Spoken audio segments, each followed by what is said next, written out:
શ્રીમદ્ ભાગવત કથામૃત સ્કંદ 9 ઈશાનું કથા લીલા. દરેક જીવ માત્ર આરામને શોધે છે, પરંતુ રામ વગર આરામ મળતો નથી. શ્રી રામની મર્યાદાનું પાલન કરો તો જ જીવનમાં શાંતિ મળશે. જગતમાં જે પુરુષોને શાંતિ મળી છે તે બધા મહાપુરુષોએ શ્રી સીતારામના દર્શન કર્યા છે, શ્રી રામની અનન્ય ભાવે સેવા કરી છે. જે જીવ શ્રી રામ દર્શન માટે પ્રયત્ન કરતો નથી તે જીવ પોતે જ પોતાની હિંસા કરે છે. વાલ્મીકી ઋષિએ તેને આત્મહત્યારો કહ્યો છે. ધર્મનું ફળ છે શાંતિ અને અધર્મનું ફળ છે અશાંતિ. તમે કોઈ પણ સંપ્રદાયની દીક્ષા ગ્રહણ કરો, પણ શ્રી સીતારામની સેવા તમારે કરવી જ પડશે. તેમની સેવા કર્યા વિના મન શુદ્ધ થતું નથી. રામજીની ઉત્તમ સેવા તો એ છે કે રામજીના જેવું જીવન ગાળો, રામજીની મર્યાદાનું પાલન કરો. શ્રી રામચરિત્ર અનુકરણીય છે. પુરુષોએ શ્રી રામ જેવું જીવન વિતાવવું જોઈએ અને સ્ત્રીઓનું જીવન સીતાજી જેવું હોવું જોઈએ. સીતાજીએ સ્ત્રી ધર્મ સમજાવ્યો છે, શ્રી રામે પુરુષનો ધર્મ સમજાવ્યો છે. શ્રી રામ એ ધર્મની મૂર્તિ છે. વૈષ્ણવો શ્રી કૃષ્ણની ભક્તિ કરે પણ રામ સેવા ન કરે તો તેને કૃષ્ણ દર્શન થશે નહીં. શંકર ભગવાનની સેવા કરનારે પણ રામ સેવા તો કરવી જ પડશે, તો જ તેની ભક્તિ સફળ થશે. જીવ માત્ર શ્રી રામનું જ અનુકરણ કરી શકે છે. શંકર ભગવાન તેમજ શ્રી કૃષ્ણનું અનુકરણ થઈ શકે નહીં, કેમ કે શિવજી તો સ્મશાનમાં બિરાજે છે, ગળામાં મુંડમાળા ધારણ કરે છે અને ઝેર પણ પી જાય છે. શિવજી કરે તેવું કોઈ કરી શકે નહીં. જ્યારે શ્રી કૃષ્ણ કરે તે કરવાનું નહીં, પણ જે કહે તે કરવાનું છે. શ્રી કૃષ્ણ કરે તેવું તો દેવો પણ કરી શકતા નથી. શ્રી રામની પ્રત્યેક લીલા અનુકરણીય છે. તમારું વર્તન શ્રી રામજીના જેવું રાખજો. શ્રી રામમાં બધા સદ્ગુણો ભેગા થયા છે.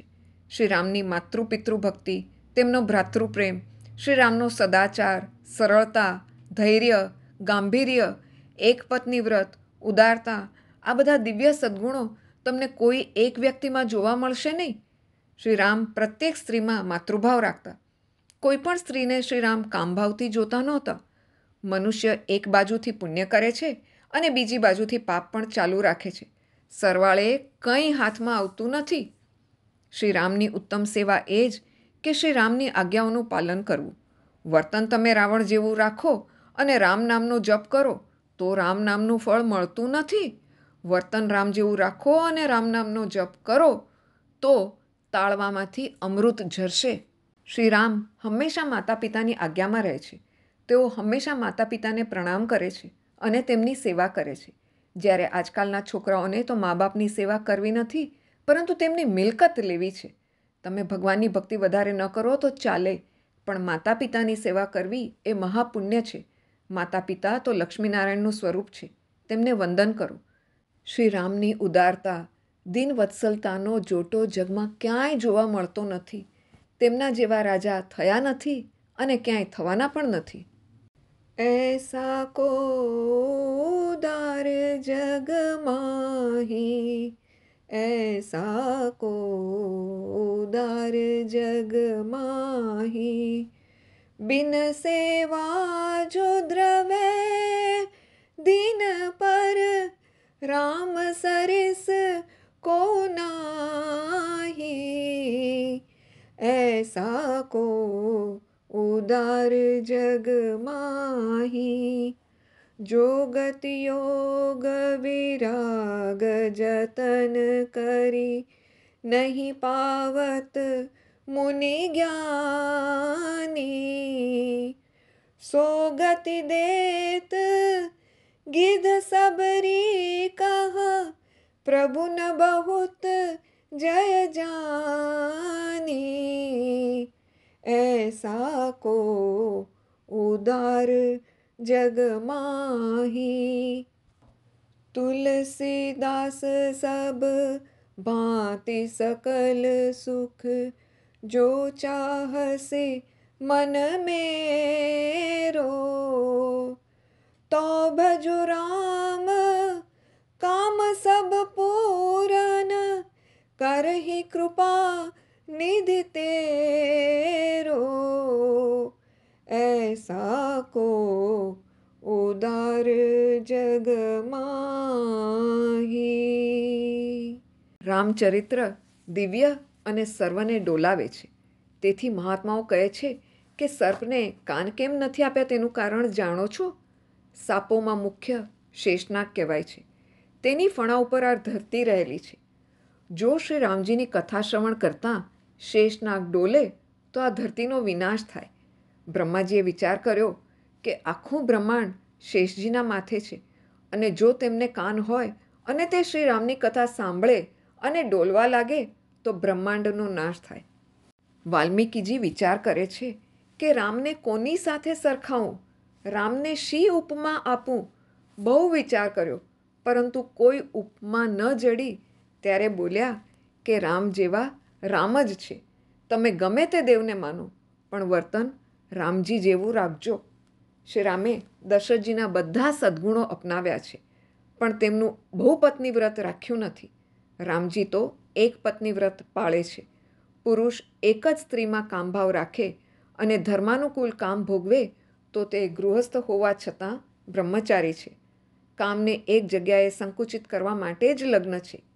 શ્રી રામનો બંધુ પ્રેમ અલૌકિક છે. બંધુ પ્રેમનો આદર્શ પ્રભુએ જગતને બતાવ્યો છે. કૈકેયી જ્યારે શ્રી રામને કહે મેં ભરતજીને રાજ્ય આપ્યું છે તે સાંભળી શ્રી રામ બહુ જ રાજી થાય છે. તે કૈકેયી માને વંદન કરીને કહે છે તે મારા મનની વાત જાણી લીધી. મારા મનની ઈચ્છા હતી કે મારો ભરત રાજા થાય. મને રાજા થવાની ઈચ્છા નથી. મારો ભાઈ ભરત રાજા થાય એ જોવાની મારી ઈચ્છા છે. મારા ભાઈનું સુખ એ મારું સુખ. મારા ભાઈની જીતમાં મારી જીત સમાયેલી છે અને તેની હારમાં મારી હાર છે. જેવો શ્રી રામનો પ્રેમ છે તેવો ભરતજીનો અને લક્ષ્મણજીનો પણ પ્રેમ છે. શ્રી રામ વનમાં જાય છે ત્યારે લક્ષ્મણ શ્રી રામ સાથે વનમાં જાય છે. લક્ષ્મણજીના ધર્મપત્ની, માતા, પિતા બધા જ ઘરમાં છે છતાં પણ લક્ષ્મણજી ભાઈની સાથે વનમાં જાય છે. શ્રી રામે વનમાં જેવું જીવન ગુજાર્યું તેવું જ જીવન ભરતજી પણ ગુજારે છે. રામકથામાં પ્રસંગ છે. લંકા યુદ્ધમાં ઇન્દ્રજીત લક્ષ્મણ ઉપર શક્તિનો ઘા કરે છે. આથી લક્ષ્મણજીને મૂર્છા આવે છે.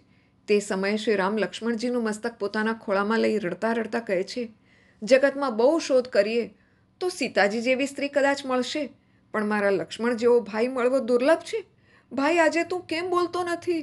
કેમ નારાજ થયો છે? આ માટે સુષેણ વૈદરાજને લાવવામાં આવે છે. તેમનું કહેવું છે કે સૂર્યોદય થાય તે પહેલાં સંજીવની વનસ્પતિ આવી જાય તો કદાચ લક્ષ્મણ બચી શકે. ત્યારે શ્રી રામ કહે છે મને અયોધ્યાની કે સીતાજીની જરૂર નથી. મને તો લક્ષ્મણ જોઈએ. તે જ્યાં જશે ત્યાં હું જઈશ કેમ કે તે મારી પાછળ પાછળ આવ્યો છે. તેણે મારા માટે બધું ત્યાગી દીધું છે. એનો પ્રેમ કેવો છે? તમે ભાઈ ઉપર પ્રેમ રાખશો તો ભાઈ પણ તમારા ઉપર પ્રેમ રાખશે. ભાઈને છેતરશો તો તે પણ તમારી સાથે કપટ કરશે. તમારા શરીરમાં જે પરમાત્મા છે તે પરમાત્મા તમારા ભાઈના શરીરમાં છે. દેહ ભલે અલગ અલગ હોય પણ તે દરેક દેહમાં રહેલા પરમાત્મા તો એક જ છે. શ્રી રામનો બંધુ પ્રેમ અલૌકિક છે. શ્રી રામનો પ્રેમ છે તેવો ભરતજીનો પણ પ્રેમ છે. ભરતજી પણ 14 વર્ષ ઉપવાસ કરે છે. તે કહે છે મારા શ્રી રામ વનમાં કંદમૂળ ખાય અને હું અનાજ ખાઉં? મારા શ્રી રામ ઘેર પધારી ભોજન કરશે અને હું આંખે નિહાળીશ તે પછી જ હું જમીશ. સંતોના મંતવ્યે ભરતજીની તપસ્યા શ્રી રામની તપસ્યાથી ચડે છે. વનમાં તપ કરવું સહેલું છે.